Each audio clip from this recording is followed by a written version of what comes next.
오늘은 선지서로 읽는 요한계시록 3부입니다. 3부의 7번째 시간이고, 무식한 종말론 4대 천왕의 격전장 유브라데라는 제목으로 6번째 은혜의 시간을 가지도록 하겠습니다. 우리가 저번 시간에 살펴보았듯이 다니엘 선지서 8장 1절로 8절에서는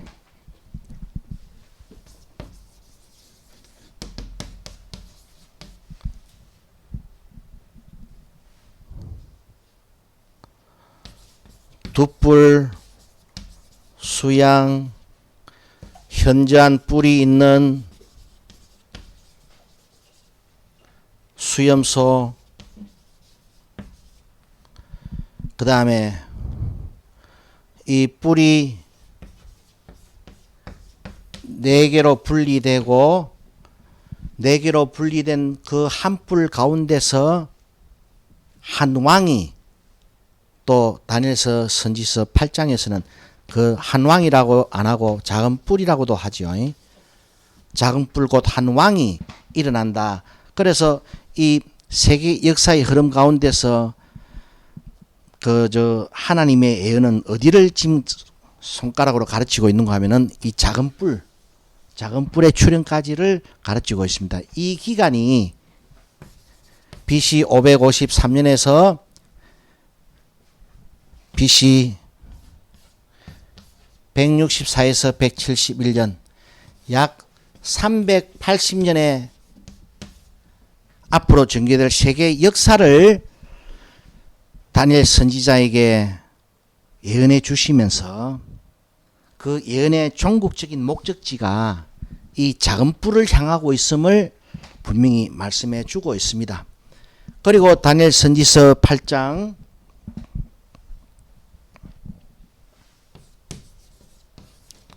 19절부터 23절까지인데요. 이 부분을 해석해 주고 있습니다. 두 뿔 가진 수양이 누구다?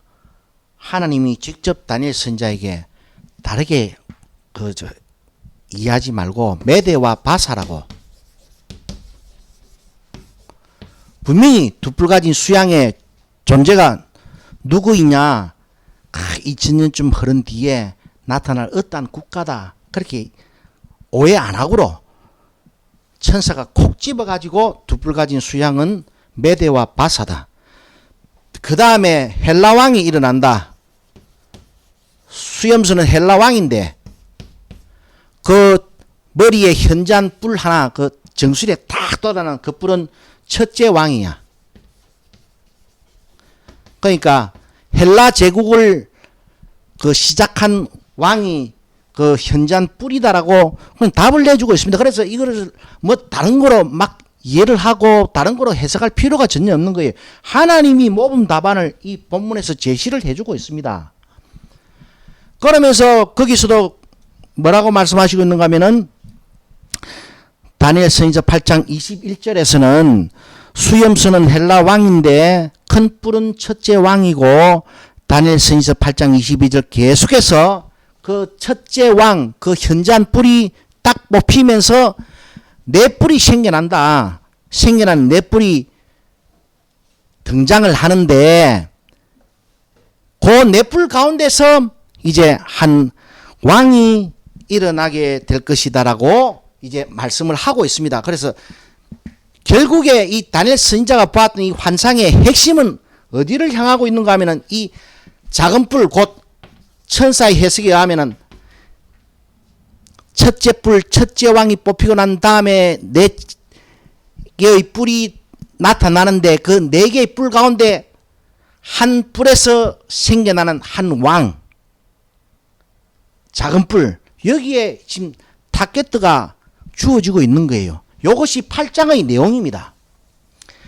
우리가 소위 세대주의적 종말관을 가진 사람들이 요즘 또 요한계시록을 풀이한다 하면은 전부 다 자기들이 영예를 했다고 장안을 주름 잡고 돌아다니는 그 모든 떨거지들이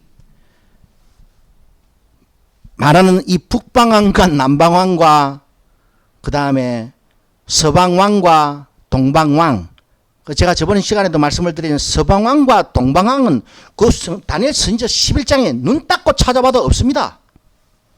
지그가 괜히 이름을 갖다 붙여가지고 지그들의 황당한 해석에다가 막 그걸 갖다가 막 소설을 각색해 낸 것이지, 다니엘 선지자 11장을 1장 1절부터 다니엘 선지자 첫째 절부터 마지막 절까지 눈 닦고 비비고 찾아봐도 서방왕이라는 말은 절대로 안 나오고 동방왕이라는 말은 절대로 안 나오는데 북방왕과 남방왕에 대한 이야기는 나옵니다. 그러면 여기서 이 380년 후에 출현할 이 작은 뿔과 한 왕, 작은 뿔 곧 한 왕에 대해서 이 초점을 맞추어서 이 구속의 역사 세계사가 동시에 흘러갈 것을 예언하고 있다고 하면은 이 다니엘 선지자 11장에 와가지고는 2000년의 시공을 건너뛰가지고 말세지말에 나타날 뭐 좀 북방의 러시아 군대, 남방의 뭐 애국 군대, 아랍 군대, 동방, 있지도 않은 동방을 만들어내가지고 중공 군대, 그렇게 설명할 필요가 없이 다니엘 선지자 11장은 북방왕과 남방왕이라는 말이 나와가지고 지그들이 서방왕과 동방왕이라는 이름을 갖다 붙였는데, 이 이야기가 다니엘 선지자 11장에 계속되어집니다.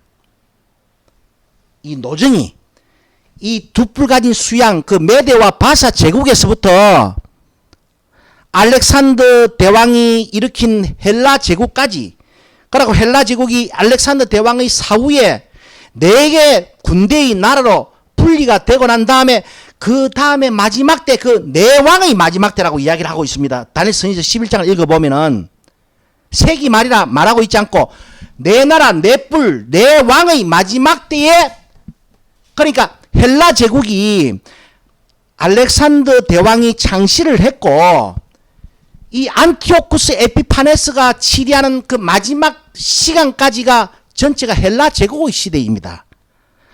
안티오쿠스 에피파네스가 헬라 제국의 마지막 그 주자로서 구속사에 등장할 때, 그때 이제 로마가 지중해 패권을 거머쥐면서 막강한 해군력을 가지고 이제 세계의 주역으로 딱 등장하는 시점하고 딱 맞물리게 돼요. 그 과정을 다니엘 선지자 11장이 이야기를 해주고 있습니다. 그래서 우리가 다니엘 선지자 11장 그 2절에서 뭐 3절까지 내용을 이렇게 살펴보게 되면은 절대로 2000년 후에 등장할 어떤 나라를 지금 절대로 가리키는 것이 아니고 8장에서 그와 같은 노정, 세계사의 흐름과 구속사의 흐름, 한 뿔을 향해서는 구속사가 진행되는 것이고 이 작은 뿔을 향해서는 구속사가 진행되는 것이고 전체 환상을 통해서는 세계사가 진행되고 있는 거예요. 그래서 다니엘 선지자 11장에서도 이 연속선상에서 더 세부적으로 이 내용을 묘사하는 장면이 기록이 되어 있습니다. 절대로 이 다니엘 선지자 11장에 와가지고 갑자기 2000년 후에 러시아 군대, 중공 군대로 그렇게 발돋움할 이유가 절대로 없습니다. 왜 그런가 하면은 2절과 3절에서 보면은 똑같이 이렇게 말씀이 시작됩니다. 바사에서 자, 두 뿔 가진 수양은 천사가 딱 모범 답안을 제시할 때 보면 메대와 바사라고 했잖아요. 그죠? 메대와 바사라고 했는데 메대와 바사 연합군을 바사 제국이라고도 일컬어 이야기도 하고 심지어는 우리가 익히 알고 있는 페르시아 제국이라고도 이야기를 합니다.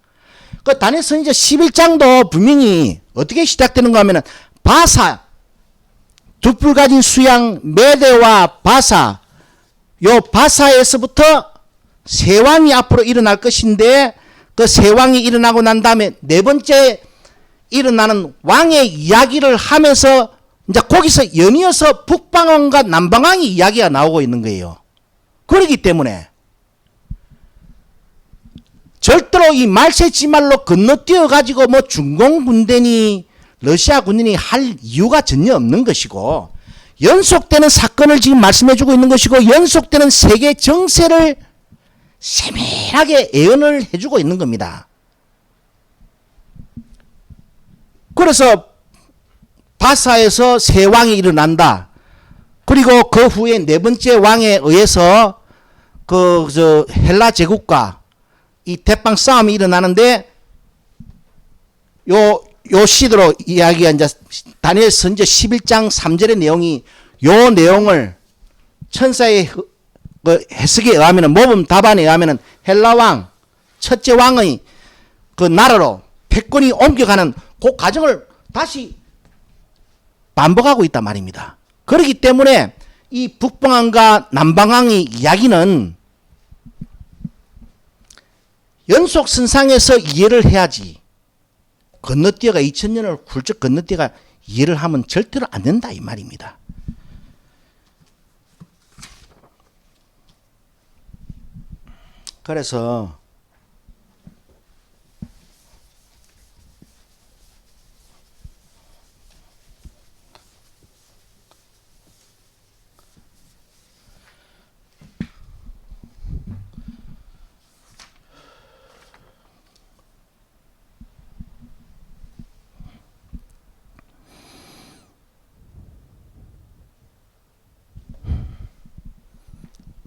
그래서 다니엘 선지서 11장 2절에서 3절에 보면은 이 3절에 요 2절에서는 바사 두 뿔 가진 수양의 나라에서 세 왕이 일어나고 또 마지막으로 아하수에로로 명명되고 있는데 그 네 번째 왕이 일어났을 때 이 헬라 제국이 부상을 하면서 그 페르시아 제국의 네 번째 왕 아하수에로 왕 때부터 다시 패권을 향해서 발돋움하고 있는 헬라 제국의 알렉산더 대왕이 서로 부딪히기 시작하면서 전쟁이 일어나는 그 과정을 이렇게 바통 타치를 쫙 해가지고 이제 설명을 해주고 있단 말입니다.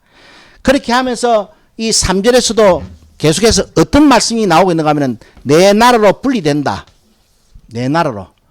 그러니까 작은 뿔이 그 네 뿔 가운데 한 뿔에서 나오는 거고 네 나라 가운데서 네 왕 가운데서 한 왕이 나오는 것이듯이 여기서도 이 3절에 알렉산더 대왕의 헬라 제국이 부상함과 동시에 패권이 알렉산더 대왕의 헬라 제국으로 넘어가면서 이후에 곧바로 이 탁월한 이 정말로 불세출의 영웅이 급사를 하게 되는데 자식이 없어가지고 자기 자식에게 그 넓은 땅덩어리 한 평도 물려주지 못하고 지 신하들에게 돌아가는 것까지 다 리얼하게 예언을 이 3절에서 하고 있어요. 그 내 나라로 분리된다.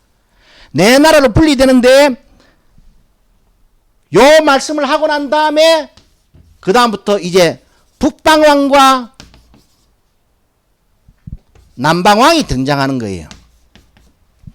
그래서 이 다니엘 선지서 8장에서는 내 나라에서 메대와 바사 그 다음에 알렉산더 대왕의 헬라 제국에서 그 다음에 내 나라로 분리되고 거기서 작은 뿔 한 왕이 구약의 적그리스도가 등장을 하는데 이 과정에서도 다니엘 선지서 11장에서도 내 나라 이후에 이 북방왕과 남방왕이 나온다고 했으니까 이 북방왕과 남방왕은 이 분리된 네 나라 가운데 두 나라의 명칭인 거예요. 연결되어 가지고 이게 러시아 군대가 되고 이게 뭐 애국 군대 뭐 아랍 군대가 되는 것이 절대로 아니고 그래서 이제 5절 말씀에 보게 되면은 5절 말씀에 보게 되면은 남방 왕은 강하겠지만은 그 군들 중 하나는 더욱 힘이 세다. 자, 그 말씀이 무슨 말씀인가 하면은 이 네 나라로 분리되고 난 다음에 북방왕 이야기와 남방왕 이야기가 나오는데 5절에서는 뭐라 설명하고 있는가 하면은 그 네 나라 가운데서 연속되는 북방왕과 남방왕의 이야기를 하면서 남방왕이 굉장히 세지만은 북방왕은 더 세다라고 말을 안 하고 거기서도 또 말씀을 한 구절 탁 꺾어가지고 뭐라 표현을 하고 있는가 하면 그 군들 중 하나는 더욱 세리라. 그냥 간단하게 남방왕이 셀 것이지만은 북방왕은 더 힘이 셀 것이다 이렇게 성경에 기록이 되어 있으면 좀 이야기가 좀 빨랐는데 이상하게 그냥 성경 말씀이 그냥 뭐 이유는 모르겠습니다만은 남방왕은 세겠지만은 북방왕은 더욱 세게 셀 것이다라고 간단하게 말하면 될 거를 갖다가 북방왕을 어떻게 쓰면은 그 군들 중 하나로 또 북방왕으로 시작해 놓고는 또 북방왕을 그 군들 중 하나로 설명을 하는 거예요. 그 군들 중 하나는 더욱 힘이 세다. 그 군들 중 더욱 힘이 센 하나는 북방왕을 말하고 있는 겁니다. 전후 문맥을 가만 살펴보면은 그래서 우리가 이제 이 말씀을 보면서 하나님께서는 이후 기원전 553년경부터 기원전 171년까지 그 380년의 시간 동안 이 세계사에서 일어날 정세의 변화, 그 정세의 변화한 가운데서 그 정말로 천인공노할 구약의 작은 뿔이 등장하는 노정을 설명을 해주고 있습니다. 우리가 다니엘 선지서 이 8장과 사이에 9장이 있잖아요. 이 9장에 71회의 이스라엘 백성을 위한 하나님의 71회의 언약이 주어지는 이 축복의 시간, 그 축복의 시간이 있기 전에 다니엘 선지서 8장 마지막에 보면은 다니엘이 혼절하에 쓰러져 버립니다. 혼절하에 쓰러졌다는 것은 왜 혼절하에 쓰러졌는 것인가? 다니엘 선지서 8장에서 다 그 말씀하시는 그 중간 내용을 보면은 그 작은 뿔, 내 나라 마지막 때에 돋아나는 그 네 뿔 중에 한 뿔에서 나타나는 작은 뿔 곧 한 왕이 하나님을 대적하고 이스라엘 백성들을 완전히 몰살을 시키는 건 환상을 보았거든요. 그러니까 거기서 너무 쇼크를 받아가지고 혼절하에 쓰러져 버립니다. 다니엘 선지서 8장이 다니엘 선지자가 혼절하에 쓰러지는 것으로 끝납니다.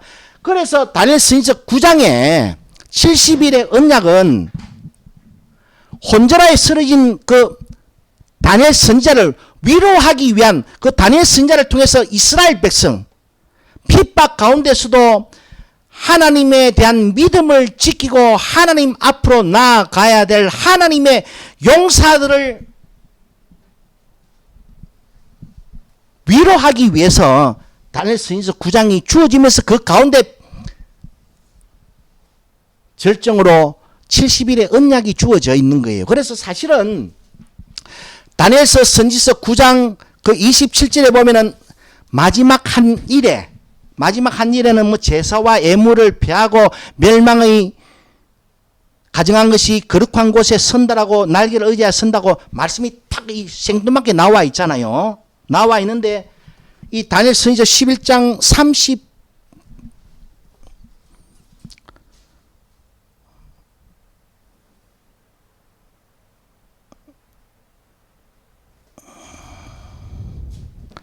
다니엘 선지서 11장 뭐 하여튼 그 내용에 보게 되면은 이 말씀이 그대로 나옵니다. 이 북방 왕이 어떤 일을 하는 사람인가 하면은 딱 그렇게 제사와 예물을 폐하고 멸망의 가정한 것을 거룩한 곳에 세우는 사람으로 딱 그렇게 내용이 11장 중간에 나와 있습니다. 그래서 사실은 이 전체 흐름 속에서 이렇게 보게 되면은요, 다니엘 선지서 9장 27절에 제사와 예물을 폐하고 우리가 흔히 지금 오늘날 이해하고 있듯이 신약의 마지막에 출현할 적그리스도를 예언하고 있는 것이 아니고 다니엘 선지서 9장 27절의 말씀은 그 문맥 안에서만큼은 사실은 구약의 적그리스도 그거를 갖다가 예언을 하고 있는 거예요. 예언을 하고 있는데 다음은 우리가 이제 살펴봤지만 이상했던 것은 이 사람은 예수님이 오시기 전에 등장했던 BC 그러니까 예수님이 오시기 170년 전에 등장했던 사람이잖아요. 구약의 이 적그리스도가. 그런데 그 69일까지 지나는 동안 어떤 사건이 들어가 있는가 하면은 기름 부은 자가 끊어지고 한 왕의 백성이 와서 성소를 회파하는 사건이 마지막 한 일에 전에 69일에 후에 거기에 딱 삽입되어 있는 사건으로 예언이 되어 있단 말입니다. 그러니까 이걸 갖다가 어떻게 매치를 시켜야 될 것인가. 전체 내용을 보면은요, 이는 분명히 다니엘 선지자 9장 27절에 그 사람은 구약의 적그리스도를 지칭하고 있는 게 틀림이 없습니다.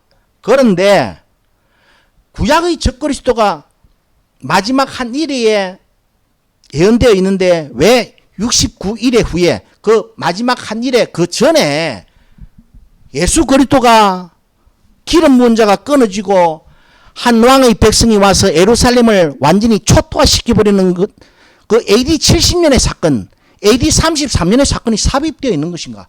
이거는 영원한 의문이지요. 그래서 제가 저번에 말씀드렸다시피 요한계시록 17장 8절에 거기 이제 답이 있는데, 계시록 17장 8절에 보면은 전에 있다가 그 네가 보고 있는 그 무시무시한 짐승은, 그러니까 그 사도 요한이 밤모섬에서 하나님이 보여준 환상 속에서 보고 있는 그 짐승은 말이야 전에는 있었는데 지금은 없지만은 장차 나올 짐승이다 예언을 하고, 계속해서 계시록 17장 11절에서는 그 전에 있었다가 시방 없으나 장차 나올 그 짐승은 8째 왕으로 예언이 딱 되어 있는 겁니다. 8째 왕으로. 그래서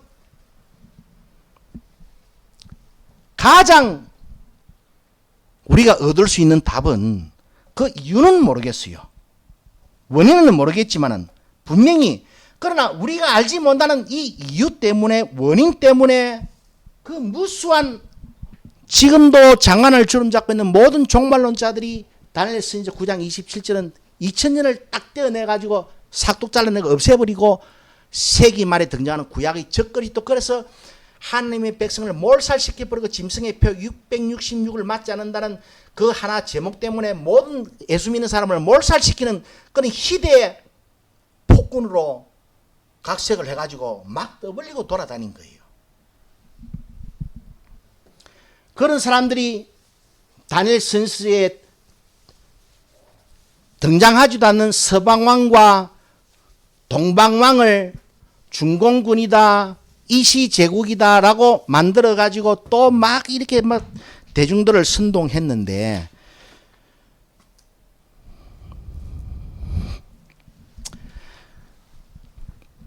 다니엘 선지자 11장 30절에 보면은, 그 다음에 다니엘 선지자 11장 44절 이하에 보면은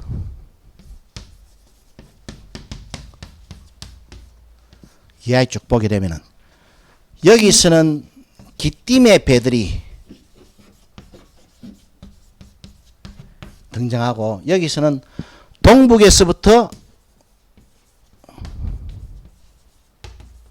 소문이 이르러 이 북방왕을 번민케 할 것이므로 라는 말이 나온단 말입니다. 그래서 이 기띔의 배들을 기띔의 배들이 와서 이 북방왕을 패퇴시키는 그 기띔의 배들을 갖다가 서방왕으로 해석을 해가지고 이시제국으로, 그래서 마지막 세기 말이 되면은 유브라데 격전장에서 서방의 이시제국과 북방의 러시아 군대와 동방의 중공 군대와 남방의 아랍 군대 혹은 애굽의 연합 군대가 이스라엘을 중심으로 딱 놔놓고 세계 대전을 일으키는 것으로 전부 다 이해를 하고 있는데, 요 기띔의 배들, 서방왕으로 이해를 하고 있는 기띔의 배들은 뭐를 그 당시 정세를 설명해 주고 있는가 하면은, 이 구약에서 예언된 내 나라 내 뿔 마지막에 출현할 작은 뿔, 그 한 왕, 구약의 적그리스도가 헬라 제국의 마지막 그 주자라고 해도 과언이 아닙니다. 마지막 왕이라 해도. 왜? 그 헬라 제국의 안티오쿠스 에피판에서 작은 뿔이 죽임을 당한과 아울러서 이제 신흥 강대국이었던 로마가 세계의 패권을 거머쥡니다. 이 기팀의 배들은 어떤 때 등장해가지고 어떻게 성취가 되었는가 하면은 이 안티오코스 에피파네스라는 이 구약의 작은 뿔, 네 뿔 가운데서 돋아난 작은 뿔 그 한 왕, 구약의 적그리스도가 남방왕, 요 사이에 북방왕과 남방왕의 전쟁사가 기록이 되어 있어요. 요 사이에. 처음에는 남방왕이 이 북방을 치러 올라갔다가, 처음에는 북방왕이 이 남방을 치러 내려옵니다. 내려와가지고 이 남방왕이 거기서는 보면은 현저한 뿔 하나가 없어지고 네 뿔이 돋아났는데 네 나라가 생겨났는데 그 알렉산더 대왕의 자식은 한 놈도 없고 그 수하의 네 장군에 의해서 그 헬라 제국이 4등분이 되는데 그 4등분이 된 그 네 나라 중에 남방에 위치하고 있던 애굽에 위치하고 있던 포톨레미 왕조하고 북방에 위치하고 있던 셀루쿠스 왕조의 세력 다툼을 이 사이에서 설명을 쭉 하고 있어요. 그래서 처음에는 이 남방왕이 북방왕이 애굽을 묵으려고 그 당시는 애굽이 애굽을 점령하는 세력이 세계 판도를 좌지우지했다 아닙니까? 모든 제국들이 애굽부터 치고 보잖아요, 그죠? 그래 북방왕이 남방을 치러 내려와가지고 거진 패퇴시킬 때쯤 됐는데 신흥 강대국으로 등장하고 있던 로마 군대가 그 꼴을 못 볼 것 아닙니까? 그래가지고 저놈들이 애굽까지 진격해가지고 들어가가지고 애굽을 점령해버리게 되면은 자기들의 이 세계 정복 정책에 오점이 생긴다 딱 그래 돼가지고 안 그래도 힘이 강성해지고 있었는데 해군력이 엄청나게 강성해지고 있었는데 이 북방의 포톨레미 왕조의 그 군대가 이 남방왕을 치러 와가지고 거진 얼반 죽이놓고 구부로 섬에 이제 진지를 구축해놓고 이제 조금 더 이제 공격을 해가지고 남방왕을 완전히 조져버리려고 삼켜버리려고 정복해버리려고 딱 이렇게 작전 계획을 수립하고 있는 도중에 로마가 이 전쟁에 개입을 하는 거예요. 로마가. 그게 기팀의 배들입니다. 원캉 로마가 강성하게 점령을 하다 보니까 안티오코스가 그 구부로 섬에 막사를 이 왕의 막사 총사령관의 막사를 이 설치해놓고 군대를 지키게 했을 것 아니겠습니까? 근데 그 로마가 진격에 들어가 가지고 저 장군이 그 안티오코스 에피파네스 그 구약의 작은 뿔 그 적그리스도 그 막사 주위에 큰 원을 쫙 그립니다. 모래 위에 딱 거기 내가 딱 가에 딱 서가지고 어이 이리 와봐. 그래 앞으로 쭉 가니까 애굽에서 철수해라. 철수 못 했는데 철수해. 안 그러면 이 원 밖을 나올 수 없어. 니 여기서 죽음이야. 갈래? 돌아갈래? 철수할래? 아니면은 이 원 밖에서 원 안에서 뒤질래? 딱 그랬던 거예요.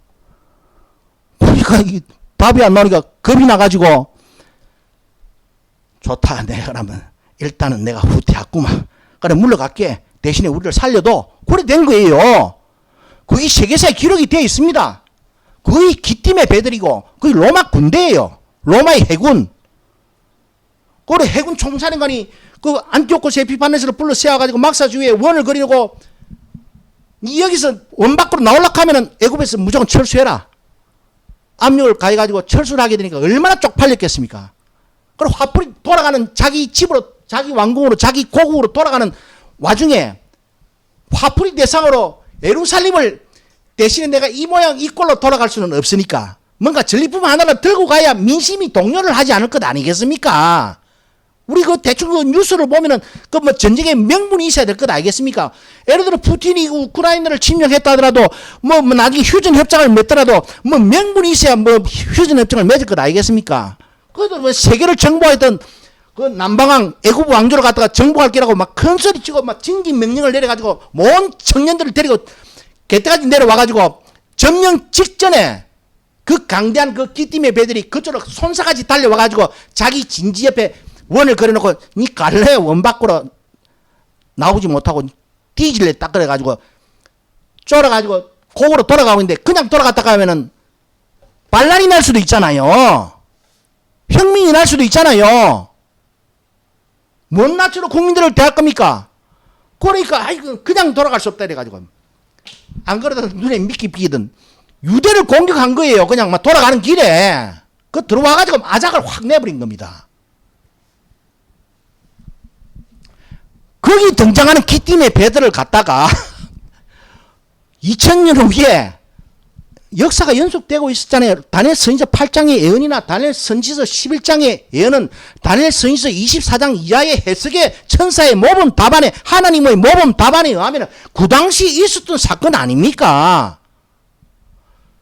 그래 그때 당시에 그 강성했던 그 로마의 그 세력을 보여주는 그 예언인데 기띔의 배들이 로마 해군을 말하고 있는 거예요. 그런 사건이었는데 이걸 갖다가 2000년 후에 서로마 제국이라 떠들고 돌아다니는 겁니다. 그 다음에 또 좀 세월이 흐르고 나서 이제 그래 유대를 일반 죽이나 버렸습니다. 화풀이 대상으로. 그러니까 이제 거기에 들어갈 명분이 생긴 거예요. 낯짝이 이제 서게 된 겁니다. 이 안티오코스 에피파네스가 큰 소리 치고 내려왔다가 그 세상에 그 저 로마 군대 해군 총사령한테 그래 개망신을 당할 줄 누가 알았겠습니까? 지가. 예? 그래가지고 막 유대를 갖다가 막 아작을 확 내버리고 내가 그래도 이 유대 놈들은 작사를 내버렸다 이거라. 이제 금이 한양한 겁니다. 체면치리 하면서. 그래 시간이 좀 흐르고 나서 이 남방왕이 가만 보니까 이제 세력판들을 보니까 저때 전마직이 로마 해군 총사령한테 개쪽 팔고 고국으로 돌아갔지. 근데 영 뭐 들리는 정세에 하면은 옛날 세력만큼 세력이 강성하지 못해. 라는 결론을 내린 거예요. 그래서 남방왕이 요번에는 내가 치러 올라가야지. 이래가지고 치러 올라갔습니다. 치러 올라가는 동북에서 오는 이 소문이 어디서 왜 등장하는가 하면은 그래 남방왕이 시간이 흐르고 나서 이제는 전마직이 힘이 좀 빠진 것 같다라는 이제 정세를 파악을 하고 다시 치러 올라가니까 이 북방왕이 니까지 내를 졸로 보나 이래 돼가지고 군대로 막 병거를 데리고 막 회리바람처럼 그 말씀이 그래 되어 있습니다. 회리바람처럼 이 올라오는 남방왕을 격퇴시키려고 내려와서 거짓말 또 솔직한 말로 막 이 남방왕을 아작을 딱 내버렸어요. 그래 완전히 이제 막 정복해가지고 도저히 일어나지는 못하게 만들어버리려고 딱 작정을 하고 막 공세를 취하고 있는데 파르티아 지방과 아르메니아 지방에서 반란군이 일어난 거예요. 우리 그 역사 드라마 같은 거 보면은 반란군들이 있잖아요. 그래 남방왕을 거진다 정복할 뻔 했는데 자기 변방의 파르티아와 아르메니아 지역에서 반란군이 일어나가지고 자기를 축출하려는 반란군이 일어난 거예요. 막 계속해서 성을 점령하면서 막 수도로 진격하고 있다는 소문을 들었습니다. 그 소문을 들은 거예요. 얼마나 놀랬겠습니까? 이거는 돌아가야겠다. 저놈 잡는 거는 다음에 잡고. 일단 고국으로 돌아가가지고 이 반란군, 동북에서부터 일어난 이 반란군들을 섬멸하겠다는 생각을 했을 것 아니겠습니까? 그래서 급히 말머리를 이 동북으로 돌려요. 자기 고향 땅. 동북으로 돌리는데 그때 마침 또 이 첫 번째 이 분풀이로 로마 해군 총사령한테 개쪽 팔고 고국으로 그래도 간신히 돌아갈 수 있었던 건 유대한테 화풀이를 다 해가지고 유대 나라를 아작을 내포했잖아요. 그런데 그 유대 나라는 아작이 나고 나서 얼마나 또 독립을 쟁취하려고 독립군들이 목숨 걸고 청살리 전투, 봉오동 전투를 일으켰겠습니까? 그런데 그 중에 유대 나라 역사에서 가장 위대한 혁명가 마카비가 등장했던 거예요. 요 시점에. 그래 돌아가고 말머리를 돌리려고 하는데 유대 나라에서 반란군이 엄청나게 세력이 커져가지고 자기가 점령하고 있던 자기가 차지하고 예루살렘을 다시 재탈환하려고 하는 직전에 딱 온 거예요. 그래서 이놈이 동북으로 돌아가다가 중간에 어정쩡하게 다시 예루살렘으로 다시 들어가가지고 거기다가 왕의 막사를 베풀고 이제 일단은 마카비 요놈부터 조져놓고 유대 반란군부터 조져놓고 안심해놓고 동북의 저 파르티아와 아르메니아 반란군을 섬멸하겠다 싶어가지고 그 예루살렘에 막사를 베푸는데 그 막사를 베푼 자리에서 마카비는 오히려 자기와 싸움을 해가지고 독립을 쟁취해 갑니다. 이스라엘 역사가. 독립을 쟁취해 가다 보니까 힘이 다 빠져가지고 그래도 이 동북에서 들려왔던 이 반란군의 소문을 진정시켜서 고국으로 돌아가는 도중에 이놈이 객사해버려요. 창자가. 그것까지 다니엘 선지서 마지막 절이 예언을 하고 있습니다. 제가 그것만 한번 읽어보면은 다니엘 선지서 11장 44절에 그러나 동북에서부터 소문이 이르러 그로 번민케 함으로 그가 분노하여 나가서 많은 무리를 다 도륙하여 진멸코자 할 것이요 그가 장막 궁전을 바다와 영화롭고 거룩한 산 사이에 베풀 것이나 그의 끝이 이르리니 도와줄 자가 없으리라. 이놈이 사람의 손으로 말미암지 않고 뒤지는 것까지 그대로 예언을 하고 있습니다. 우리가요, 제가 이라는 제목으로 설교를 몇 번 했지만은 얼마나 성경을 몰랐으면은 멸망하기 가정한 것이 마태복음 24장에서 거룩한 곳에 선 것을 보거든. 유대에 있는 자들은 산으로 도망하라 그랬다고.